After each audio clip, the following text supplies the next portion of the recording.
Good Friday evening to you. Hope your weekend is off to a great start. Thanks for joining us on More Sports and Less Levine, the Weekend Winners Edition. I'm Dave Bacon. Browns players a day off out in Berea, but it is never time not to talk Browns training camp and Browns football as they get ready for the 2020 season, the first under head coach Kevin Stefanski. Let's bring in Browns beat reporter for the Cleveland Plain Dealer as well as here on cleveland.com, Dan Labbe. Dan, as always, appreciate the time. Just some impressions on how Kevin Stefanski, first-time head coach, first-year head coach here at the Browns, has kind of run this camp in what have not been normal circumstances by any stretch. Well, we're still getting a feel for it, honestly. This has been very much, it's felt a lot like OTAs. You know, normally you get about 10 OTA practices and we get to see about 3 of them. And this has felt like those OTA practices where they're installing things. It hasn't gotten super competitive yet. It's really just kind of getting this offense figured out and installed. But there's a lot of precision being preached, you know, a lot of the operation, you know, huddling and getting plays in and things like that. We're seeing a lot of that precision trying to get installed. So that's made for a little bit of a slower camp, I guess, but I think it's going to start picking up here soon. The one thing that has been concerning, obviously, is the number of guys that have gotten dinged up or injured early. You had Nick Chubb, who had a concussion from a hit that the coaching staff didn't like. Mack Wilson with the knee injury, who actually delivered the hit on Chubb the day before. And then, you know, we hear Kevin Johnson has an injury. How serious are those? Is it because, you know, they haven't been able to do much football-wise and now they're out doing football, or are they just fluke things that kind of happen in the course of a contact sport like football? It's really a mix. You know, the Nick Chubb thing was kind of a mistake by Mack Wilson. He hit him a little high, puts him in the concussion protocol. You know, you can't really blame that on this weird camp, but then you have Myles Garrett with a hamstring. You've got Larry Ogunjobi with a groin injury. Those feel like things that you can kind of point at and say, well, these guys are sort of ramping up to football. But with Kevin Johnson, lacerated liver, little things that have just happened that I don't think you can point to and say, well, these guys haven't been able to do football for a while. I think they've just been freak plays. When you look at that, especially the Mack Wilson one, that's a guy that, by all accounts, was going to be a starter or certainly challenge for it. How do they replace that? And the advantage, I guess, is it's early. You can potentially scheme around it, maybe do more of your 2 linebacker sets with an additional safety than you would. Or is there a guy that you think, boy, this guy might step up? Or do they go out and sign a veteran? I gave you a lot of options there. You did, but I think all those options are on the table. I think you could find some help internally. You could adjust your scheme. You could bring guys in for visits. I think everything is on the table with replacing Mack Wilson. I think the good thing is, if we're being honest, we didn't really know what Mack Wilson was going to be this year. Obviously, they were relying on him. He's been running with the first team. They were counting on him to be a starter. But we don't necessarily know what he was going to be. So, you know, maybe you have somebody on the roster who's ready to step up. We've seen, you know, B.J. Goodson has been in the middle of the linebacker core from day one, so you kind of have that situation set. A guy like Tay Davis, who's been a special teamer, maybe he can step up a little bit. And this team has all kinds of flexibility if they want to bring some guys in and visit. And the good thing is, even though the opener is coming up, you still have a little bit of time to get all of this sorted out. How has it gone with that defense that they're installing with Joe Woods? Do you get a sense that they're kind of getting what he wants down? Do you get a sense of that yet, or is it still too early for that? The defense has been really good. I mean, if we're picking winners and losers here from early in camp, the defense has been ahead of the offense. I don't know if we're getting a full idea of what it's going to look like, because especially in team periods, they're working against this Kevin Stefanski offense where it's kind of kept them in their base a lot. So we haven't gotten to see how they're going to necessarily deploy, you know, some 3 safety sets, or if they are going to have 3 linebackers on the field more than we think. I tend to think they're not going to have 3 linebackers on the field a whole lot, but we just haven't gotten to see much of that yet so far in camp, because they're going against this weird offense that keeps 3 linebackers on the field. So I think the defense has been really good, and if you want to feel better about it, it's really been that back 7 that has excelled, especially the secondary. Denzel Ward had a pick 6 on Thursday. Greedy Williams made a nice play. They're kind of mixing and matching safeties a little bit because Carl Joseph is working his way back from a foot injury. But so far, the back seven, which is probably the most concerning part of the defense, has been pretty strong. So that's been a plus. What's been the biggest concern so far as you've watched? And again, a week into it, but is there an area that's been like, we got to keep an eye on that? I think the offense in general has been a struggle. I'm a little concerned about what we've seen there and how disjointed it looks. It just feels like if there's going to be a part of this team that's behind when the season starts, the offense just might be a struggle. It might take time because this is a precision-based offense, and they're still really in install mode, and they've got to go so quickly. I just don't know if it's going to be the offense they want it to be right away. It's been really rough going. There hasn't been a lot of downfield action. But the good news is the tight ends have played pretty well, which we know that's an important position. But there just hasn't been a whole lot of sizzle on this offense yet. Well, and you kind of touched on it. A precision offense is going to face additional challenges based on what they've been able to do and what they haven't been able to do because of the situations with practice and virtual meeting type things. Right, and I keep thinking, like I said, this feels like an OTA, and during OTAs, we only get to watch 3 of those 10 practices. So, it might always look like this, and we don't know because we see such a small sample size in the spring. So maybe that's what all of this is. We're just seeing kind of all of this stuff because we're there every day. We're seeing some of those struggles of installing this offense. And maybe 2 weeks from now, Baker Mayfield looks great and the offense is humming. And we're saying, forget everything we said a couple weeks ago when we said this offense was struggling. Dan Labbe, beat reporter for the Cleveland Browns here on cleveland.com, as well as in the pages of the Plain Dealer. We'll step aside, take a quick time out. When we return, Dan and I will talk more about that offense. Some guys that are being counted on. How have they done, and what do we expect coming up? More sports and less Levine, the Weekend Winners Edition. We'll be right back. Stay with us.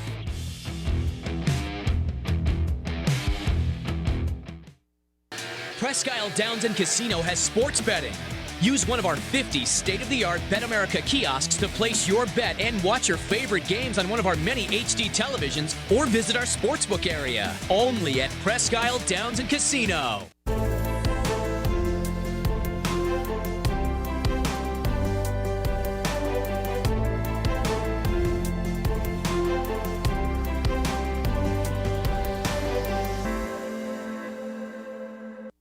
Do you like Ohio State football? Would you like to get information from me, Doug Lesmerises, about Ohio State football without having to look at my face?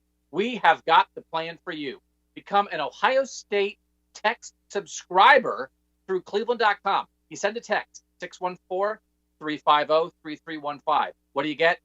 2, 3, 4 texts right in your phone every day about Ohio State football. Inside information, polls, voting, all kinds of things. You can be on our podcast. We take text subscriber questions on our Buckeye Talk podcast every week. If you really want to be involved with Ohio State football, in season or out of season, become an Ohio State text subscriber from cleveland.com. Send a text to 614-350-3315.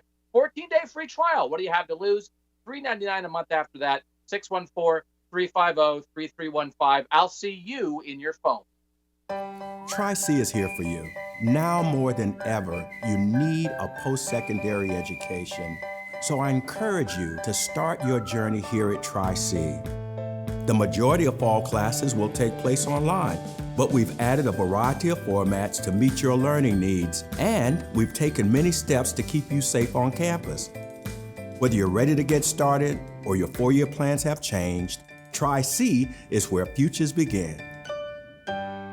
The Ohio Lottery Partners in Education program recognizes role model students and teachers from across Ohio. Nominations can now be done completely online. To nominate a deserving teacher or student, go to ohiolottery.com. In the About section, find Partners in Education. There you will find links to the nomination forms. Students kindergarten through 12th grade can be academic all-stars. Teachers can be honored as a Teacher of the Month. The Ohio Lottery Partners in Education, where stars shine.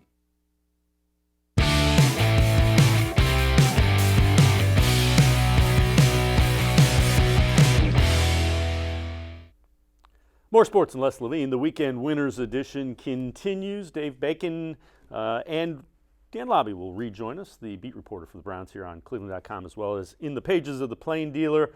Browns Players Day off Friday, and they'll ramp back up and get after it. Let's bring Dan Labbe back in.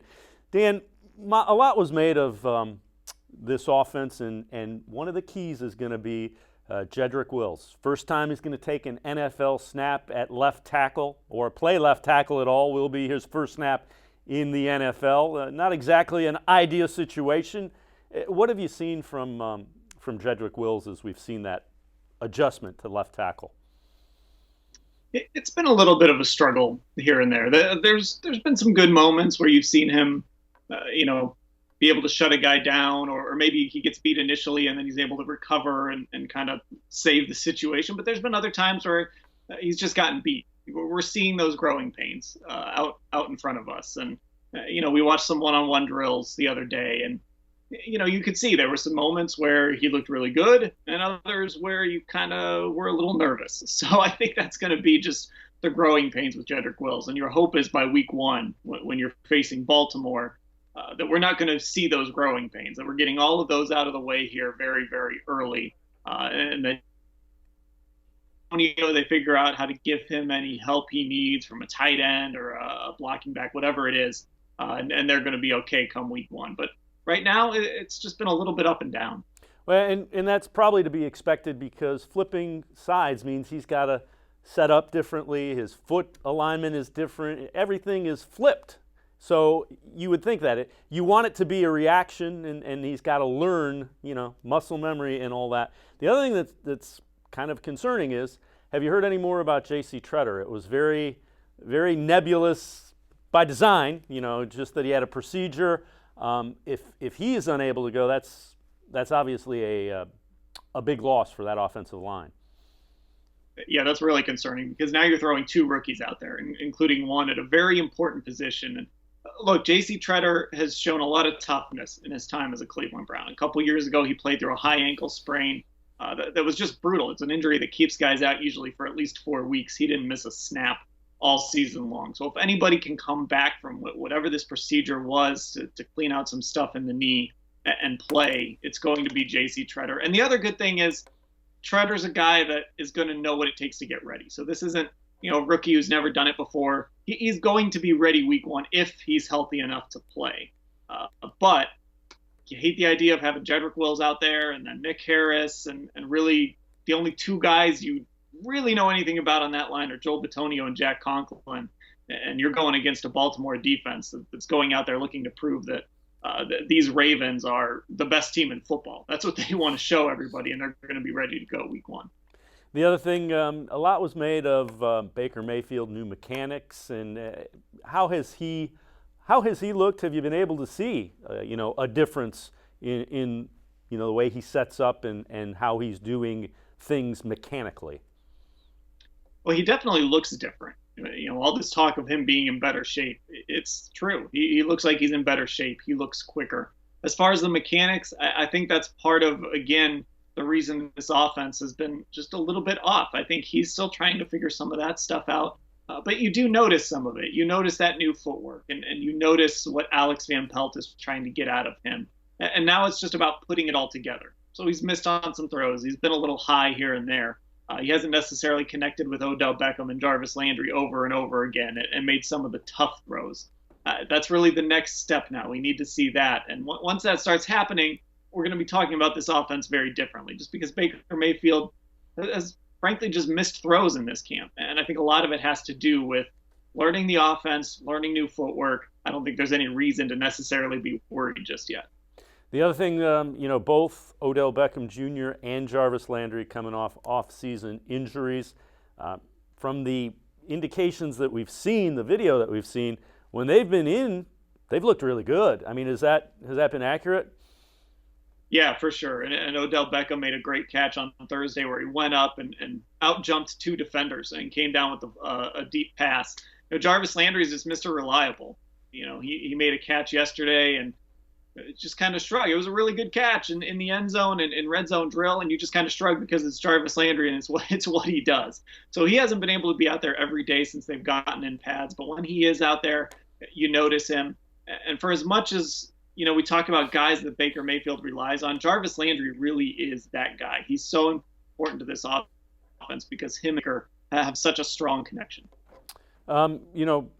Biggest surprise. You've seen pretty much every practice that they've had. Has there been something that's been, wow, this is a pretty big surprise?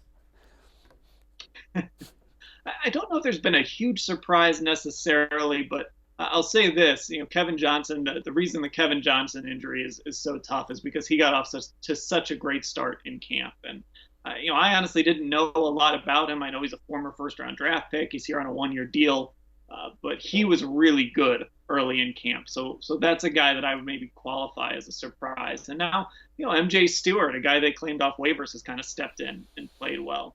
If you're looking at the defensive line with Myles Garrett out, it was Chad Thomas getting some reps, but now all of a sudden they've turned to Porter Gustin, who's a guy that I think maybe only the most hardcore Browns fans might remember from last year when he got some reps after Garrett was suspended. But he's kind of rising up the depth chart a little bit. So the surprises on the defensive side, that's really where they are. At safety, I'm a little surprised we aren't seeing more Grant Delpit.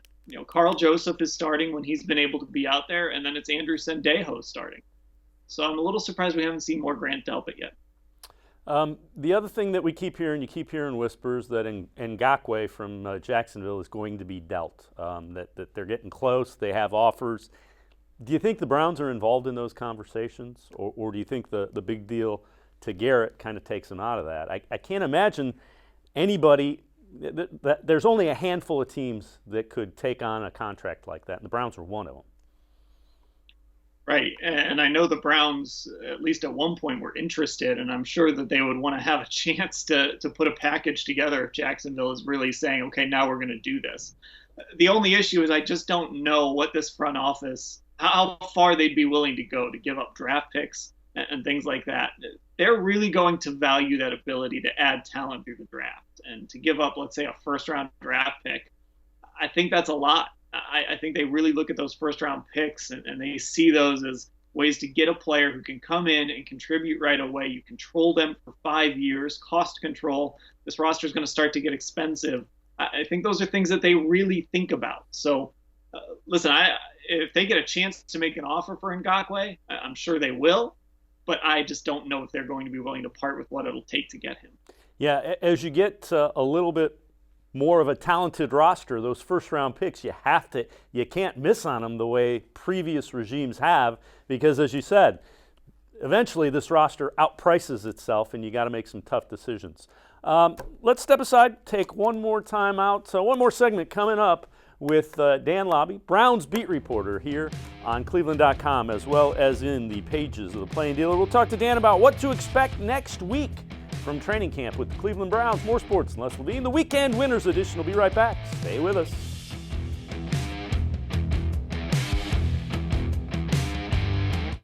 Wow! Get Nature's Stone and never replace your garage flooring again. Act now for huge summer savings on our exclusive Nature's Blend Stone, as low as $2.99 a square foot plus installation. Only Nature's Stone eliminates cracked, uneven concrete, and Nature's Stone never peels like cheap paints and coatings. Safe, beautiful garage flooring that's always backed by Russell's Promise, our true unconditional warranty. Schedule your free cost estimate easily online today at naturestone.com. It's not just a floor. Wow, it's Nature's Stone. There are tastes we remember. Every smell brings the happiness of times gone by. Experience this every time you walk into Gallucci's Italian Foods. Whether you need lunch on the go, a catered party, or that perfect blend of wine, meats, and cheeses, Gallucci's has exactly what you're looking for. Straight from Mama's kitchen for old world traditions or original experiences. From the tastes you remember to new flavors you'll never forget. Gallucci's is a tasty branch of your family tree. When it comes to selling you a mattress, most retailers are handing you a long line of extra steps that drive up costs and create confusion. At the Original Mattress Factory, we simplify the mattress shopping experience by building mattresses and box springs in our own local factories and selling them direct to you. It's short, sweet, and simply makes sense. So experience more than just a mattress store. Experience an original, the Original Mattress Factory.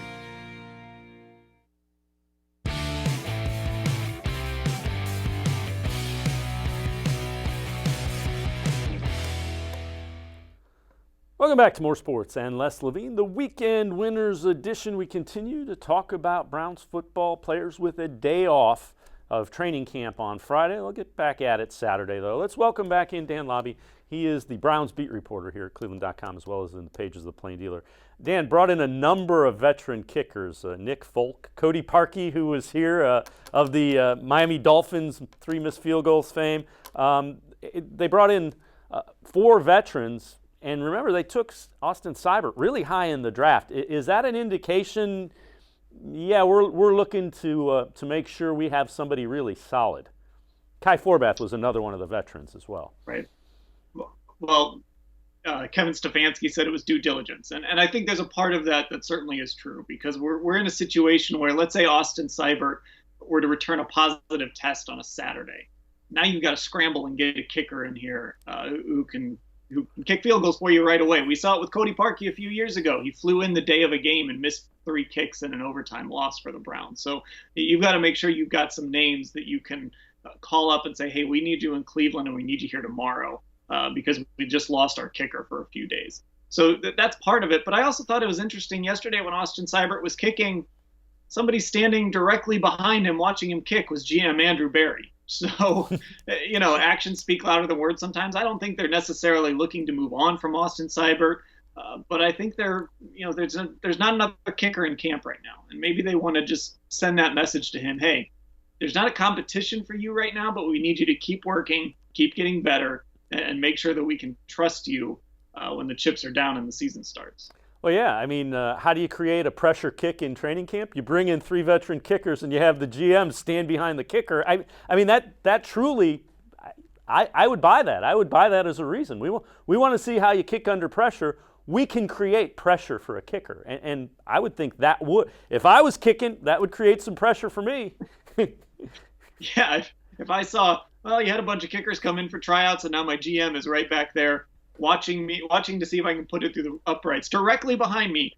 Yeah, I can feel that a little bit. Yeah, and the reason is you see if the snap what's throwing him off, or is it his mechanics. So it makes sense. What do you expect next week? We had mentioned, I don't think you can be too tough on a precision offense like this, not clicking on all cylinders based on what has happened. But, once they kick the ball off for the regular season, none of that matters. So you got to figure out a way. So I think the struggles of the offense aren't unexpected, but you better fix them. Yeah, we're about 3 weeks away from a game. 3 weeks from Sunday, this team will play its first game. I think we're going to start to see more competitive periods as we move forward. I think we're going to see more competitive move the ball periods. We haven't seen a lot of that. More scrimmage type settings. You have to create sort of a preseason environment because they don't have that this year. Kevin Stefanski wouldn't give us specifics, but I would imagine at some point, I don't know if it'll happen in the next week, but they will make it over to First Energy Stadium and maybe have some type of scrimmage there. We've seen other teams do that as well, where they go to their stadium. You've got to start to create these really competitive moments. You can't do things like hit the quarterback and things like that, but you can make competitive situations where you can figure some things out without preseason games. How impressed have you been with Baker Mayfield? I mean, we heard him speak.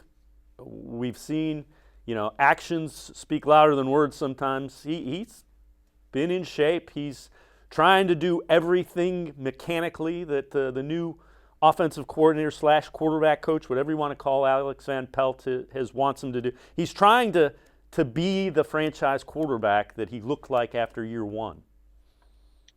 I've been impressed with how Baker has carried himself. When we've talked to him, you've felt a more humbled quarterback. He's saying the right things. He kind of admitted the last time we talked to him that it got to him a little bit, the struggles last year and the difficulties he was having. So I think Baker has said the right things. He's carried himself the right way. We're not seeing it translate onto the field just yet. I do think eventually we are going to see that. But as far as all the other things, checking all of those boxes, coming into camp and understanding I need to be a little bit of a different guy. I need to be the face of this franchise, and we're a humbled franchise, and we've got to put last year behind us. I think he's checked a lot of those boxes. It's just got to start translating on the field now. It really seems like the message and the whole feel around the Browns this year is about 180 degrees different than it was a season ago, with all the hype and kind of the talk. And I think what happened last year is one of the reasons why. Yeah, I think a lot of people felt burned by it. Not just Jimmy and Dee Haslam admitted that they didn't manage expectations well last year, and I think for a lot of people who bought into the hype, especially some of the national media that bought into hype and put him on magazine covers and all of that, they all felt a little burnt by that, and so they're pulling back a little bit now. Maybe it's in part because of the pandemic we're in or whatever, but the media presence at camp, we aren't seeing the big national media show up just yet. NFL Network was in the house on Thursday, but it's been pretty muted as far as that type of coverage. I think there's some hype bubbling up a little bit as people kind of understand what this team could be, but it's still very much the idea of show me. I don't want to talk about it before you even play a game. Show me what you can do. Is there somebody that you think, or a facet that you think might be a key? That, boy, if we can get this headed where we want it, we'll be in pretty good shape. I just keep thinking Kareem Hunt is going to be that difference maker for this team. He looks really good, and with Nick Chubb out, he's had the opportunity to be the primary running back with the first team, and he looks explosive. He looks fast. He looks like the guy that won the rushing title his rookie year. And I just keep thinking, if this team wins 9 games or 10 games, we're going to look at it and say it's because of Kareem Hunt, because we know what every other person on this team can do. We know where they all fit. But Kareem Hunt is just this problem causer. He's going to go out there, and you're going to have to match up with him in the slot, out wide. Maybe they hand him the football. I just think he's going to be the guy that if they really figure out how to unleash him, it could really change this offense and this football team. Yeah, and specifically, if you want to cover him with a linebacker, he's probably going to outrun him. If you want to try to match up with a safety, they're probably going to give him the ball and watch him run over him, jet sweep type of things if they line him up in the slot. So, yeah, and that's one thing this offense is built around. Kevin Stefanski's offense is built around creating mismatches and then Baker Mayfield identifying them. And there's a lot of places they may have potential mismatches. And this scheme is built for Nick Chubb and Kareem Hunt, too. When you hand them the football, it's built for them to find that hole and run through it. And you've got a fullback now in front of them. They've got a couple fullbacks that they've been running in with the first team. But, of course, Andy Janovich is the guy that they traded for from Denver to bring in. So this offense is just going to be able to do a lot of different things with the running game. And when you've got to figure out, okay, they might hand the ball to Nick Chubb, or they might hand the ball to Kareem Hunt, or maybe they'll hand it to Nick Chubb and he'll hand it to Kareem Hunt. There's a lot of different ways that you can get these guys the football and be creative. The other thing that, week one kind of showed was tight ends looked pretty good in this offense. It just, that, from my perception, did you feel the same way? And maybe what about them kind of jumped out as you watch that tight end group, which is critical to this offense, obviously? Yeah, probably the best news of the week is that Austin Hooper and Baker Mayfield seem to have a pretty good connection already. Of course, you spent a lot of money to bring in Austin Hooper, so you need that connection to kind of hit early. Another guy, Harrison Bryant, has really made a strong first impression, a 4th-round pick, but he was the first pick of that day 3 for the Browns, and he's looked really good. He moves around really well. He's made some catches. He's gotten some opportunities with the first team. I think he's a guy that can maybe push for a little more playing time, especially if David Njoku doesn't really separate himself. I think Harrison Bryant might be able to push a little bit. Last thing I'll ask you before I let you go.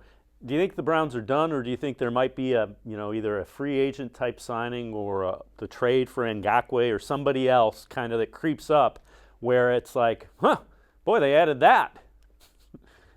I don't think they're ever going to be done. I think they always want to go out and be aggressive and make this roster better. So, especially with the linebacker situation and Mack Wilson going down, that's kind of the position you circle and say maybe they could end up surprising us. And honestly, nothing would surprise me with this football team. They want to make this roster as good as possible because they want to win this year. They don't view this as just a building year. They want to win football games this year. So if there's an opportunity to get better that doesn't compromise kind of where they are in the future as well, they're going to do it. I don't really think there's anything that would surprise me.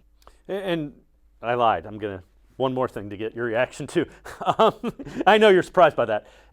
Along those lines, though, the clock is already ticking because, they extended Garrett. You've got to start spending money to keep some of this talent. So it's constantly, it's not like you can ease into it in the NFL because there's a finite window where you can manage really good talent at really affordable prices. And the Browns are going to have some big ticket talent coming up. Yeah, and the window in the NFL opens quickly. Sometimes it sneaks up on you, and it just opens really quickly. And that might happen to the Browns this year. They might realize, hey, all this talent finally clicked, and we finally started to win some football games. But you're right. Myles Garrett was the first domino. Now it's always after year 3 when you become extension eligible. So that's Baker Mayfield, that's Nick Chubb, that's Denzel Ward, where you have to start making decisions on players and deciding if you want to pay them big money, if you want to go a different direction down the road. That's why this is such a big year for Baker Mayfield and the Browns. You'd like to know if he's your long-term answer. So at the end of this season, you can sit down and figure out, okay, let's make sure we can keep you here for the next 6, 7, and be. So yeah, those decisions are starting to come up because all of those draft assets, at least the ones you hit on, those guys are going to start wanting to get paid now, and they're going to start being eligible to get paid. Dan Labbe, as always, we appreciate the time and the insight. Browns beat reporter for cleveland.com, as well as the pages of the Plain Dealer. And really, an added bonus for the Browns, they've got the draft right some, so that's the reason those big tickets are coming due in the next couple of years. That'll do it for us on this edition of More Sports and Les Levine, the Weekend Winners Edition. Les Levine back in the chair Monday. We'll see you again next Friday night. Have a great weekend, everybody, and stay safe.